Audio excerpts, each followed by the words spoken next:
Ito ay dinurog na paragis. Okay. Sa Bisaya ang tawag nito mga kabs is palad-palad yan. Ang, yung ko anong ibang tawag nito. Basta padpad o palad-palad. Yung kagandahan ng paragis ng mga kabs, sobrang sikat to sa online today.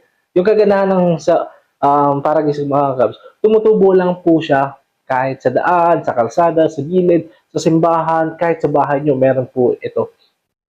Mabango siya.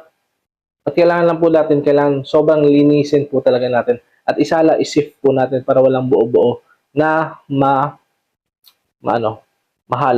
Ang kagandahan nito mga kabs, this is good for antioxidants, anti-inflammatory. This is good also for support kidney as well. And also maganda din po siya as for support fever. So dati, mga bata daw kami mga kabs, ito yung pinapakuha ng kaibigan na papa ko sa amin nung bata kami pag nilalagnat kami. So ginagawa po siya na tsaa, yun yung pinapainom namin kung nilalagnat po kami. So very very accessible po siya sa ating katawan or sa ating lugar dito sa Pilipinas. So if you are having this one, papakita ko sa susunod ha, anong klaseng dahon siya. But this one is a powder para makita nyo, yan. Iba kulay niya, no?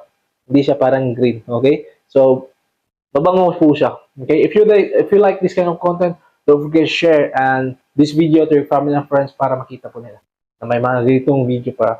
Tandaan naman natin, one life, long-term benefits. Have a great day. Goodbye.